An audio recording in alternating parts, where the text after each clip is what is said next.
Hello guys, today we are going to study with a very important topic, that is the antidepressant. My name is Anil Kumar Sharma. So let's begin with the topic without wasting the further time.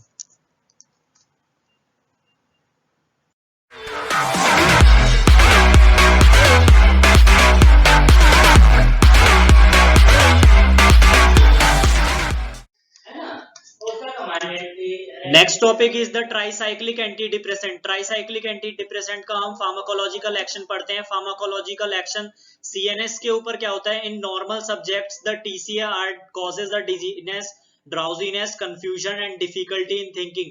CNS के ऊपर अगर normal subject होगा, अगर normal patient होगा तो उसमें क्या cause करेगा? टीसीए डिजीनेस कॉज कर देगा, ड्राउजीनेस कॉज करेगा, कंफ्यूजन कॉज करेगा और डिफिकल्ट थिंकिंग एबिलिटी में डिफिकल्ट होगा वो। इसका मतलब है कि डिजीनेस का मतलब है कि थकावट होगा, ड्राउजीनेस मतलब तुम्हें थोड़ा सा स्लीपीनेस महसूस होएगा, कंफ्यूजन मतलब तुम्हारा माइंड कंसंट्रेशन अटेन नहीं कर पाएगा, मतलब और डिफिकल्ट इन थिंकिंग का मतलब है कि तुम ज्यादा सोच नहीं पाओगे, सोचने में प्रॉब्लम होगी। Next, in the depressed patient, after 2 or 3 weeks of the treatment, elevation of a mood occurs. The patient show more interest in surrounding and sleep pattern becomes normal. जो डिप्रेस्ड पेशेंट थे उनमें अगर हम TCA tricyclic antidepressant दें तो 2 से 3 हफ्ते के बाद क्या होगा? ट्रीटमेंट 2 से 3 हफ्ते बाद के ट्रीटमेंट के बाद वो क्या होगा कि मूड जो एलिवेशन मूड जो हो रहा था उनका, वो पेशेंट का कम हो जाएगा और सराउंडिंग्स में इंटरेस्ट ज्यादा लेने लग जाएगा और स्लीप पैटर्न भी इंप्रूव हो जाएगा, नॉर्मल हो जाएगा। नेक्स्ट हम पढ़ते हैं सीवीएस के ऊपर क्या इफेक्ट दिखाएगा। Postural hypotension and tachycardia due to the blockage of alpha 1 adrenergic muscarinic receptor and can severe in overdoses. ये बोल रहा है कि पोस्टीरियल हाइपोटेंशन होगा, मतलब पोस्टीरियल हाइपोटेंशन का मतलब है कि अगर किसी भी पेशेंट के अंदर अगर पोस्टीरियल हाइपोटेंशन हो रहा है तो उसके बॉडी का जो ब्लड प्रेशर है वो चेंज हो रहा है according to the changing in the posture of the body. मतलब बॉडी का अगर तुम पोस्चर चेंज कर रहे हो तो ब्लड प्रेशर चेंज हो रहा है। उसके बाद है बोलता है टैकीकार्डिया। टैकीकार्डिया भी एक तरह बीपी कम होने की वजह से, बट जो टैकीकार्डिया है वो टैकीकार्डिया और पोस्टीरियर हाइपरटेंशन मेनली अल्फा 1 एड्रेजेनिक और मस्कैरेनिक रिसेप्टर की ब्लॉकेज की वजह से हो रहा है। और ये सारा जो पोस्टीरियर हाइपरटेंशन और टैकीकार्डिया सीवियर ओवरडोजेज अगर तुम लोगे टीसीए का, ट्राइसाइक्लिक एंटी डिप्रेसेंट का अगर ओवरडोजेज लोगे तो उस कंडीशन में भी हो सकता है।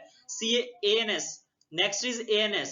TCA can have anticholinergic properties and cause a dry mouth, blurred vision, constipation and urinary retention. जो ट्राइसाइक्लिक एंटीडिप्रेसेंट अगर तुम लोगे तो एएनएस पे क्या इफेक्ट दिखाएगा? वो एंटीकोलर्जेनिक प्रॉपर्टी दिखाएगा अपनी, मतलब कि ड्राई माउथ जो होगा वो सूख जाएगा, सलाइवा कम बनेगा उसमें, ब्लड विजन हो जाएगी, धुंधलापन महसूस होगा तुम्हें आंखों के आगे, कॉन्स्टिपेशन होगा और यूरिनरी रिटेंशन होगी, मतलब यूरिन बाहर निकलने में बहुत दिक्कत होगी, डिफिकल्ट होगी। Next is a mechanism of action. What is a mechanism of tricyclic antidepressant, वो पढ़ लेते हैं हम। Tricyclic antidepressant blocks the reuptake of the amines. Amines में एग्जांपल आता है non adrenaline and 5-hydroxytryptamine into the presynaptic terminals and thereby prolongs their actions on the receptor। ये बोल रहा है ट्राइसाइक्लिक एंटीडिप्रेसेंट्स जो है वो अमीन्स का, मतलब नॉन एड्रेनलिन और 5-hydroxytryptamine का रीअपटेक नहीं होने देंगे प्रीसाइनेप्टिक न्यूरॉन्स में। प्रीसाइनेप्टिक न्यूरॉन्स का मतलब ये होता है प्री साइनेप्टिक न्यूरॉन्स, और उसके बाद जो होता है वो पोस्ट साइनेप्टिक, मतलब एक बार रिलीज हो गया तो वापस रीअपटेक नहीं होने देगा उसको, वो टीसीए का काम होता है। इसलिए जो इनका जो नॉन एड्रेनलिन और 5-हाइड्रोक्सीट्रिप्टामाइन का जो एक्शन है उसको ज्यादा देर तक प्रोलॉन्ग कर देगा और रिसेप्टर्स पे वो लगे रहेंगे, अटैच होते रहेंगे और अपना एक्शन दिखाते रहेंगे, जिसकी वजह से लॉन्ग एक्टिंग वो ड्रग बन जाएंगे। Next is thus they potentiate the amine neurotransmitter in the CNS. इसी वजह से जो ट्राइसाइक्लिक एंटी डिप्रेसेंट है वो जो अमीन न्यूरोट्रांसमीटर्स होते हैं जैसे नॉन एड्रेनलिन और 5-हाइड्रोक्सीट्रिप्टामाइन, वो सीएनएस में क्या करता है? टीसीए उनको पोटेंशिएट करता है, उनको एक्शन को बढ़ाता है, उनको प्रो।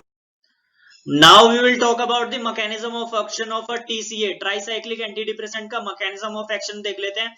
प्री साइनेप्टिक न्यूरॉन्स है ये वाला, ये पोस्ट साइनेप्टिक न्यूरॉन्स है। इसमें क्या होता है, टायरोसिन आएगा, टायरोसिन एक प्रिकर्सर है, प्रिकर्सर क्या करेगा, डायरोसिन से डोपा बनेगा और डोपा से डोपामीन बनेगा, डोपामीन से non adrenaline, this is the vesicle जहां पे स्टोर हो रखा है। अब तुम्हारा क्या होगा, इम्पल्स आएगा, इम्पल्स आने की वजह से ये क्या करेगा, नॉन एड्रेनलिन रिलीज हो जाएगा, नॉन एड्रेनलिन रिलीज हो गया, उसकी वजह से पोस्ट साइनेप्टिक जो रिसेप्टर्स हैं वो उन पे अटैच होएगा, दोनों पे, अल्फा 1 रिसेप्टर एंड बीटा 1, और रिस्पॉन्स अपना दिखाएगा, रिस्पॉन्स दिखाएगा। बट कुछ ऐसे नॉन एड्रेनलिन होते हैं जो वापस जाने की कोशिश करते हैं।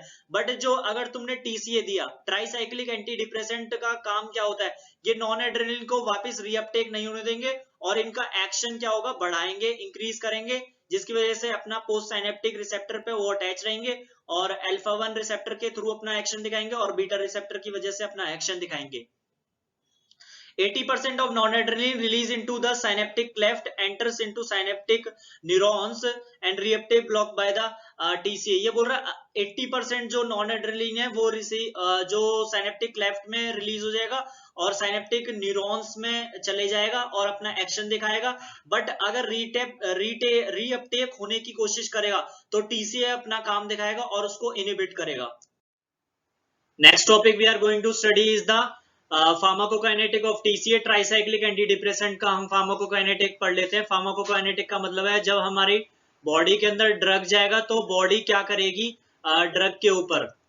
TCA are the rapidly absorb and extensively protein bound and metabolised in the liver. जो ट्राइसाइक्लिक एंटी डिप्रेसेंट है वो अच्छी तरह एब्जॉर्ब होते हैं बॉडी के अंदर और प्रोटीन के साथ तो बहुत अच्छी तरह एक्सटेंसिवली बाइंड होते हैं, बहुत अच्छी तरह बाइंड होते हैं और लिवर के अंदर मेटाबोलाइज होते हैं। ये they have a long T half and can be given once orally. जो इनका हाफ लाइफ होती है वो बहुत ज्यादा लॉन्ग होती है, लंबी होती है और इसको टीसीए को, ट्राइसाइक्लिक एंटी डिप्रेसेंट को हम दिन में एक बार देंगे बस, क्योंकि टी हाफ ज्यादा है तो एक बार ही जरूरत पड़ती है इनकी।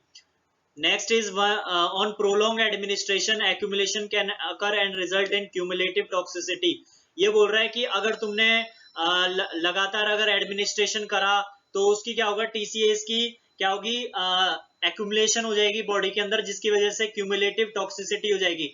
अब ये क्यूमुलेटिव टॉक्सिसिटी होती क्या है, क्यूमुलेटिव टॉक्सिसिटी का मतलब है कि अगर कोई भी ड्रग अगर तुम्हारी बॉडी के अंदर एडमिनिस्टर कर रहे हो at a equal interval time, but वो एडमिनिस्टर तो कर रहे हो बट वो एक्सक्रीट नहीं हो रहा उतनी ही रेट पे। अब उतनी रेट पे एक्सक्रीट नहीं हो रहा तो वो क्या करेगा, एक्यूमुलेट होएगा। एक्यूमुलेशन की वजह से क्या होगी, टॉक्सिसिटी होगी, जिसको हम बोलते हैं क्यूमुलेटिव टॉक्सिसिटी।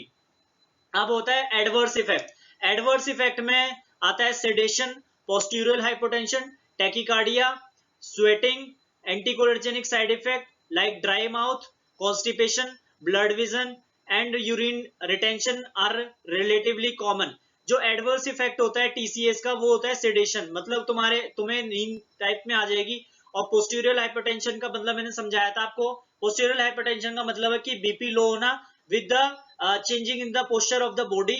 और नेक्स्ट इज टैकीकार्डिया, मतलब बीपी का कम होना। स्वेटिंग मतलब पसीने बहुत ज्यादा आएंगे। एंटीकोलिनर्जिक इफेक्ट दिखाएगा जिसके में आता है आपका ड्राई माउथ हो जाएगा, माउथ जो होता है वो सूख जाएगा, सलाइवेशन बहुत कम आएगी, कॉन्स्टिपेशन होने लग जाएगा, जो बाउल से वो नहीं निकलेंगे, और ब्लड विजन जो धुंधलापन है तुम्हारी आंखों के आगे आने लग जाएगा, और यूरिनरी जो मिक्यूरेशन है वो कम होने लग जाएगा, मतलब यूरिन निकालने में तुम्हें डिफिकल्टी होगी। ये साइड इफेक्ट होते हैं टीसीएस का। टीसीए में precipitate the convulsions in epileptic and may cause a hallucination and mania in some patient. TCS का और ज्यादा इफेक्ट होते हैं कि ये कन्वर्जन्स कॉज कर देंगे, एपिलेप्सी कॉज कर देंगे, हेलुसिनेशंस कॉज कर देंगे, और मैनिया भी कॉज कर देंगे। मतलब तुम्हें डिस्ट्रैक्शन होगी, मैनिया का मतलब डिस्ट्रैक्शन है, अटेंशन कंसंट्रेशन अटेन नहीं कर पा रहे, डिस्ट्रैक्ट कर रहे हो, और फैमिलियर टास्क जो है वो नहीं कर पा रहे, हेडेक हो रहा है, इसको बोलते हैं mania. Next is many TCAs have also cause a weight gain due to the increased appetite। अब क्या है, टीसीएस की वजह से क्या है, भूख बहुत ज्यादा लगती है। अगर तुमने टीसीए खाई तो भूख बढ़ने की वजह से बंदा क्या होगा, पेशेंट क्या होगा, ज्यादा खाना खाएगा, ज्यादा खाना खाएगा तो वेट गेन होएगा। वो भी एक क्या होता है, इसका एडवर्स इफेक्ट होता है।